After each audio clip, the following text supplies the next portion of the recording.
I have to ask this. I hate to interrupt you. We have a question we want to ask about what happened to you in 2016 with this Bernie Bros movement, where your followers are seeing they have a racism problem, a misogyny problem. Do you think that's a super PAC thing behind that? That was the Democratic establishment. That was the. Wow. Okay. That was just, they were sitting there. We had a lot of young people. We had people of color, and they create this kind of myth with the help of the corporate media and all that stuff. It's kind of interesting to that note is during this election, the podcast space, which the Democrats largely avoided, they feel had some influence in the election, and they started to label us the podcast bros. And said that we were sexist and we were racist and bigoted. It's almost like it's the exact same strategy to get you out of there. Yeah, that's what the liberal elite China does. They run away. Look, again,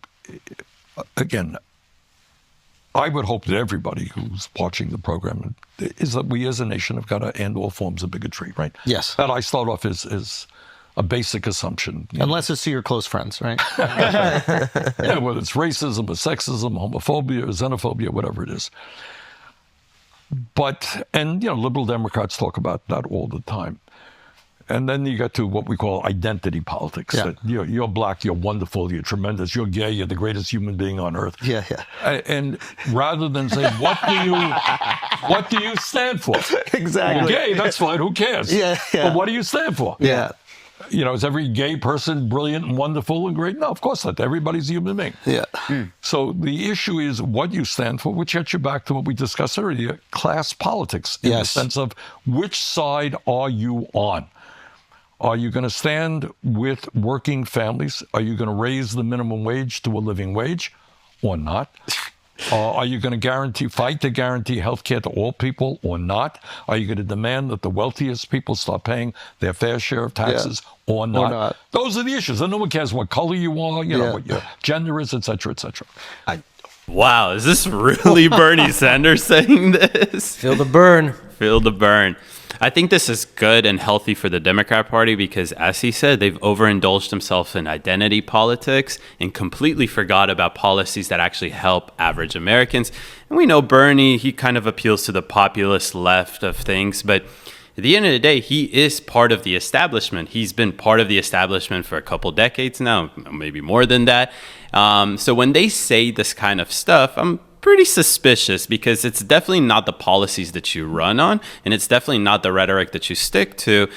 This seems to be something like, I'm running for president in 2028. Well, it's incredible what he did because he tried to paint himself yet again as an outcast when he is one of the liberal elites. The guy owns multiple homes. He's been in Congress, like you said, for decades. But one thing that was really interesting is that now Bernie's a classic socialist, I believe. He's an actual, classic socialist that believes in, we need to change the economy. The working class needs to own the means of production. It sounds like he's not vibing with this neo-Marxist class, which is all about identity politics. Because as he says, we got to focus less on that and more about the economics. So he understands that the identity politics lost the election. And I think he doesn't like that kind of politics in the first place if he really is like a classic Marxist socialist. But what's interesting is that's all AOC does. She only does identity politics. So if they're going to work together to have some kind of crazy democratic socialist ticket in 2028, how are they going to mend those together? Exactly, right? AOC perfectly represents the critical race theories part of the Democrat Party. And Bernie, like you said, it doesn't seem like he's fucking around with this whatsoever. He's like, what? This isn't true socialism. Socialism focuses on class struggle, whereas these new Democrats have adapted socialist characteristics and applied them to identity politics, which makes them all look at society through the lens of race rather than class. And that's driven the Democrat Party to such a crazy place. So I think Bernie obviously recognizes that and says, hold up, we can't keep hyperfixating on race like the right, super right does. So maybe we need to switch some things. And he's gonna fail. It's no way to get to kind of get them back on course with true socialism, they're lost in the cause when it comes, lost in the sauce, not in the cause, lost in the sauce when it comes down to identity politics. And this is funny to me because the flip-flopping didn't help Kamala. I don't know why he thinks it's suddenly going to help him.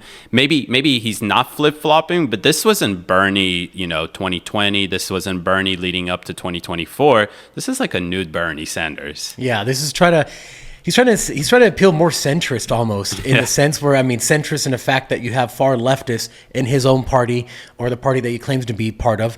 And then you have just the more classic liberals. It looks like he's trying to be a bridge between those two different people and those two different voters. But yeah, I just don't know how he's going to spin this, because think about it.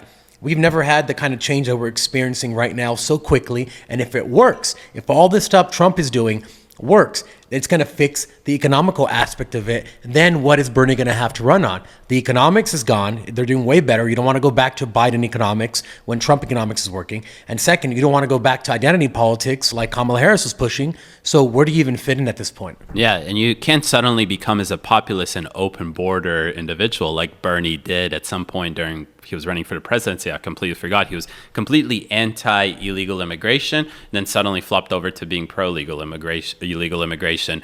He, like you said, the economy, if it's great, you can't run on that, right? You can't run on the identity politics side of it, and you can't run on immigration anymore. What are you going to run on? Universal healthcare? That's going to increase the price, the premiums for average Americans? Maybe UBI, maybe some other thing that people don't hate yet. Yeah, you're absolutely right.